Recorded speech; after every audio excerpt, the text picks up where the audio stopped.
comes over, that means we spent a lot of money on autographs that we weren't expecting, multiple of the same autographs, and a lot of other things as well.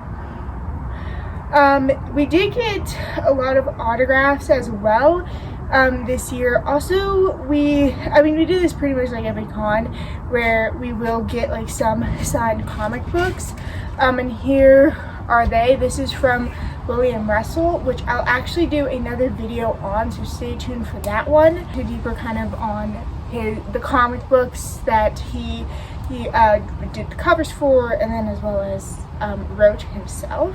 We met Anthony Starr, who played Homelander from The Boys, which I don't know if I've seen, which I'm going to say I don't know, because I will say I've not seen it. Then my dad goes, oh yeah, you've seen it.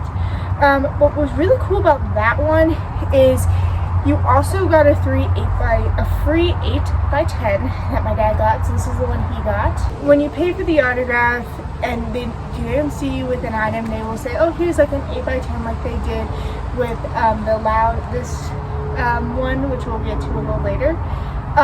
But when they do see you with an item, they do kind of take away the 8x10. And it's kind of something to where it's like you would kind of want an 8x10 as well, because you are paying for it as well. But again, it was just really cool that this one, they saw you with an item, you saw my dad with an item, and he kind of said, yeah, we will give you the 8x10 as well, which I do think was really cool for them to do as well. Then we met Rosario Dawson, who played Ahsoka. We also did go to her panel, which was, again, really cool, interesting and stuff. She was very nice as well.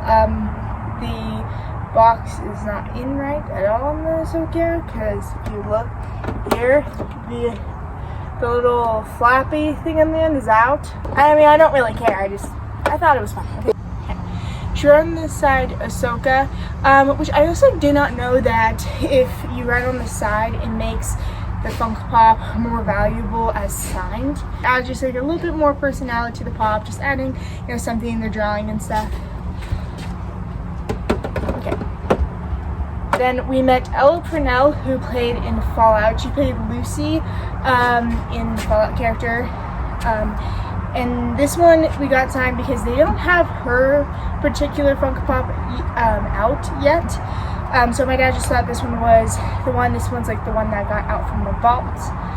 Again, she was also really nice, really cool to meet her. We also did go to a panel as well. Again, just a really cool. When I was younger, I loved the Mrs. Peregrine, which she played in that. She played the girl who was flying.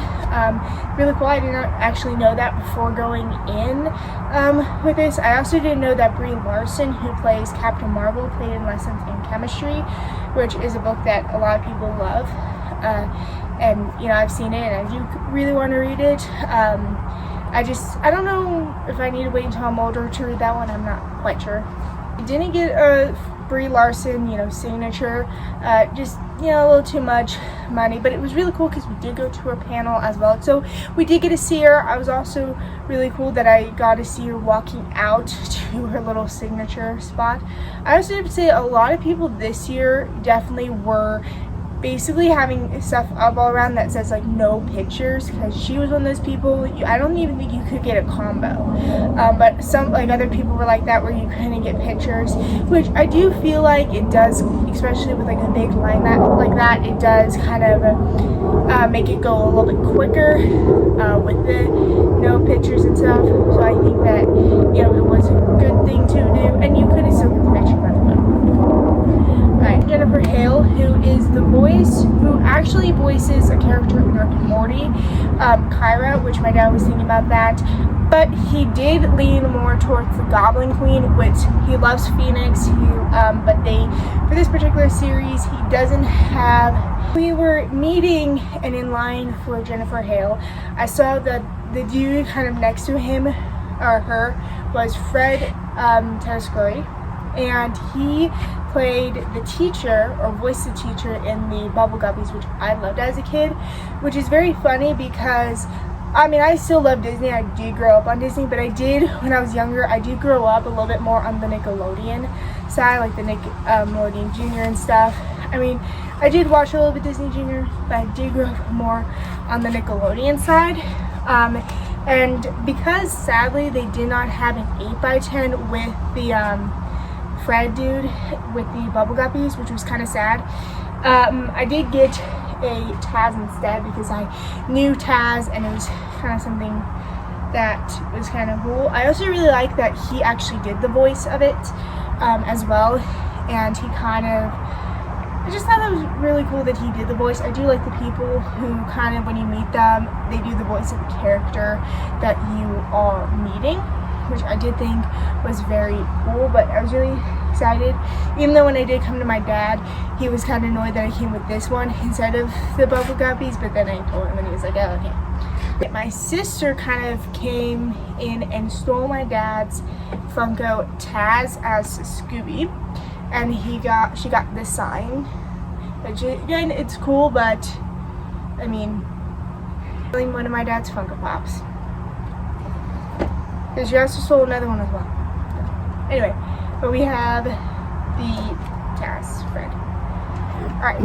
Met Grey DeLaSalle, and she played in Scooby-Doo. She played Daphne, but because I don't have any Daphne Pop signed, my dad saw this while we were in line because she had a thing full of Funko Pops of the character she played, and it was Lola Bunny as Daffy though, and he got that sign because he really didn't want to. My sister also got a Wonder Woman sign because she plays Wonder Woman in like the little, I did remember actually watching it as a kid, but she played, what's it called? Power Girls, I think what it was. Yep. She played in Power Girls, which I did watch when I was younger, but one that I was really most excited about was she played in The Loud House. She actually played several characters, and here's Loud House. I loved The Loud House as a kid. Also, it was really nice that she did, when she was signing the thing, like when she signed The Loud House, she came, when she was signing the Loud House, or when she was signing the Daffy as well as the Wonder Woman, she was doing the voice of the character, which I did think was really cool. Like I said, I do like it. She also made it very personable. She was very nice, sweet with everyone, and I really do like that when they kind of make it personal. And it was also one of those things where she did have a long line, she made it personal, and she made it have a good experience, but it was also quick, and she kind of got people through, which I did like.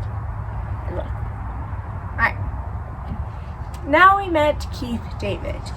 This one we have the gargoyle signed, but because he played Dr. Facilier in the Princess and the Frog, I had to get him signed, which is really sad because he smudged my name up here, but when he was trying to fix that, he sadly smudged David, which is I'm sad about it, but I still know I can still make out. It just said that it's smudged there. And if I do want to see the autograph, I can probably look at the Gargoyles one. And it isn't that bad. I can still see it. I can still know who signed it. And it was very nice as well. Very sweet. And we also did go to his panel as well. Alright, now we met Anthony Serkis, who played Gollum in The Lord of the Rings, which is really exciting because we did meet a lot of the Lord of the Rings characters a couple of years ago. At that point, I did not read The Hobbit, and I do hope that I can read the Lord of the Rings series, but I did read The Hobbit when we met him, so it was kind of cool knowing what the kind of story is about, and especially if we did go to his panel, I wouldn't kind of be completely lost in what the story's about. But that was, like, again, really just interesting. They also, one booth, I mean, I didn't do it, but there was one booth I was thinking about getting him again, but his line was too long. I didn't really want to do it. But they had the Chase Golem, which was really cool, and it was just been really cool to get it signed as well. Amy did the Evil Dead as well as Xena. My dad got the Xena pop sign, but he did love the Evil Dead.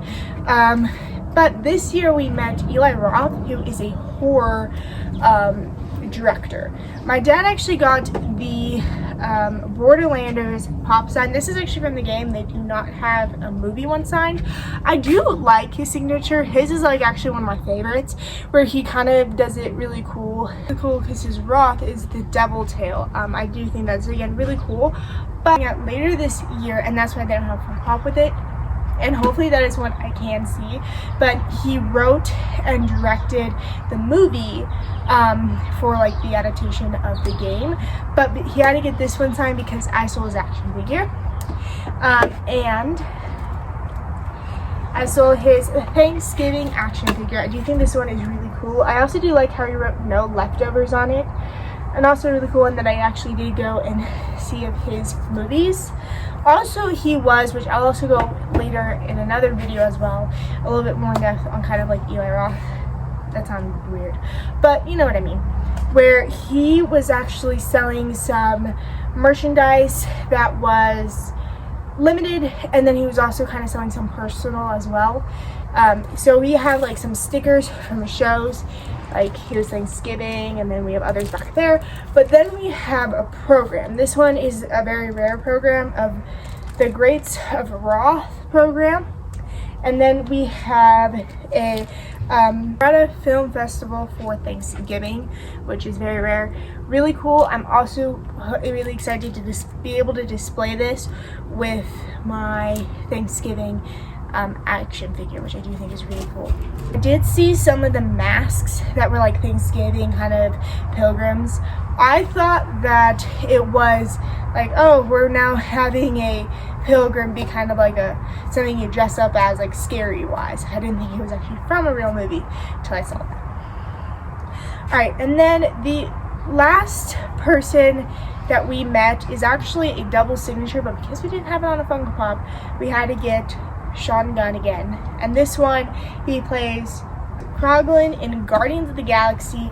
I also really like that he has here a quote, like, she's a good dog. Again, a really cool one. This one is listed from Guardians of the Galaxy 3. So we were when we were paying for the autograph, I saw that they had he played the Weasel in the Suicide Squad. They don't have a Weasel Funko Pop, which we probably would have gone that instead, and I probably would have stolen that because I love the Suicide Squad. And same thing with my dad, which also that one is a really cool movie because I saw the Suicide Squad the night that it released, which was really cool. I don't know, that's like the first movie I'd done for, but I don't know if I did it for any other movies. But again, that one was really cool, and because I mean I love the Suicide Squad, I love Harley Quinn and all that stuff. I do have to say I love the DC world for the villains, and I love the Marvel world for the heroes. I just think it's kind of interesting. But of course my sister had to get a Rocket signed, so this is my sticker's Rocket, and I like how he wrote I'm a raccoon on it. This one is, I thought this one was a special edition one, but this one is a gold one. There's also one that my dad has from Disney World that we got a couple years ago. Really cool. Alright, that is it for the autograph section. Actually, no, wait, it's not technically. This isn't really a celebrity, but I was walking around the little books area, just kind of see who was there, what looked interesting and stuff. And he told me the story of his book, of his series, and he told it to me very interesting, and I definitely wanted it. So we have the Price of Creation, and he also, the author, actually signed it as well, which is really cool. As well. So that's really cool meeting kind of at this thing, because I get a lot more signed stuff from authors, and I actually get to see the author sign it as well, which is really cool. That this signed comic books was because we were walking around looking, and he was talking about it, and we were talking to him for a while, and this is how we got his stuff, which is actually good as well. And I do like his art as well. I do think that his art's really good. But in this series, I did get the second one as well. We'll see. This is the Price of Nobility, which is in the same exact series. And I might do a reading vlog on the books that I got at conventions, because I did get one book last year from a dude. I do have to say, I do more tend to get the books from the people that I'll be walking around, they tell me the story, and then they ask me, what I'm interested, what books I'm interested in, and all that stuff. And I do have to say, we get a lot. I do have to say that I more tend to get comic books or the books from people who kind of, you know, talk that you talk to. I did also get some comic books as well. I actually, alright, I'll have this video linked in the description below, but when I did the not so surprise mystery box comic video, which I'll link in the description below, I got some rebirths of the Harley Quinns. I also had some beforehand, which I didn't know that I didn't have that many as I thought I did, but I did have some, and I was like, okay, well, if they're really cheap, maybe I can get some more from this series on the ones I really don't have, because I am reading, you know, I'm actually reading right now the first, I actually don't know if it's the first kind of part of it, but there's like a Harley Quinn series. I'll have the comic book like up here, but I don't know if it's the first Harley Quinn series at all, but it's like a Harley Quinn series that's like an older one, but I did get number 3 in the reboot, or the rebirth one, and there's also a lot of different ones, because there's one where she's kind of like running for president or something, and then there's a lot of other ones which I do think is definitely very interesting. And then of course I couldn't get a Harley without getting a Joker. This one is the first one too. I actually do not know what series, but this one is the 1975 Joker. So again, a really cool one. And then of course, when I finish off this one, and then if I like this one, I might beg my dad to go to a comic book store to get the next ones, where I actually have Donald Ducks, which is definitely very interesting. I mean, I love Donald Duck. I also love Daisy Duck. So yeah. We have the Donald Duck Halloween Screams. This one is the Adventure of like Donald kind of series that I got from there. And then we also have the Donald Duck one here, which is the inside first appearance of the feathery duck. I don't know, this is like a 2020 release, but I don't really know, or it says that there. I actually don't even know if that's true or not, but I don't know if it's like a re-release or something, and it's just a really cool one to have gotten. Alright, then of course we cannot leave without getting action. Oh, there was this little jewelry shop that makes Disney jewelry, and I, you know, was looking at it a couple days, you know, thinking about it, and surprisingly their stuff wasn't that expensive. So first, we'll see which one this one is. Alright, I was actually really looking at this.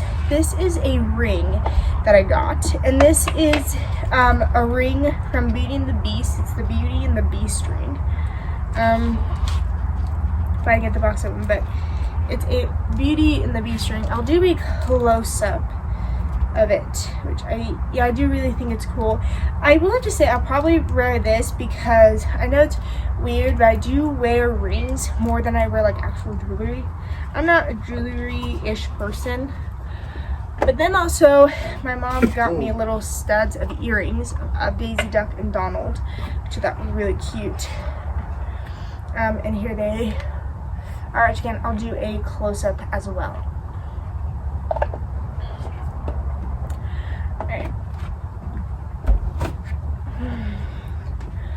Of course, it would not be a Comic-Con if me and my dad did not get Funko Pops or some sort of action figure. My dad actually got the Terrifier, which is Art the Clown action figure. He really is liking Terrifier recently. When he watched it, he didn't really get it. He also watched it because he was seeing a lot of people when we went to a horror con, which I'll have that one link in the description below as well. There was like everywhere, there was like the Terrifier kind of thing everywhere. I mean, there was like a little like table thing that had like posters of it. I don't even know if they actually, the people who, you know, filmed it, the studio who filmed Terrifier was actually at these cons, and actually Art the Clown was signing, and at the time my dad didn't see it, and when he saw it he didn't really like it, and then it's growing on him, which I wonder if he's actually sad now that he did not get it signed. But here is Art the Clown. And then this year, for some reason, I got a lot of Pennywise Funko Pops. Just it's very interesting. But anyway, I just want to say I did not get as many Funko Pops as I do normally, which is kind of good. But this one is one that I really think is really cool. Saw it at several cons. But this one is Pennywise, and this one is him dancing, doing this little dance in like a ring of fire or in fire. Again, a really cool one. And this one is a specialty series exclusive from Funko. And saw it. Really cool. And again, this one I've also been looking at for a while. Alright, and then, which one's this one? Alright, this one I kind of think is really cool. This one is an Amazon exclusive, and this is him with, I'm calling it Georgie's arm, but this is with I call it Georgie's arm because, I mean, that's the one I know that he severed or bit off. And a really cool one. I also just say if Finn Wolfgard, which I doubt will, but if he ever does come to any of these conventions, I'm gonna have a real tough time picking who I should get signed, because I don't know if I want to get, you know, a Stranger Things popped of him, like a Mike sign, or his character, which is Richie, signed. I don't know, because I love it. I also love Stranger Things. I probably would get the Stranger Things sign, but I don't know, that one would be kind of a tough one. And then I had to get this one because number one, I have been looking at it for a while, but it was also because this was actually the very first It movie I watched, and that was the 1983 one. And this was the It movie that I watched. It the movie. This was the first one I was watching. Thought I was being sneaky. Apparently scared my mom. Didn't scare me. I was 3 years old, and it was like in the middle of the night. Sure, I should have been in bed watching it. Yeah. Anywho, but that is it for Comic-Con 2023, but not it for the content. Stay tuned because I will be having out the William Russell as well as a video kind of on Eli Roth as well, the director.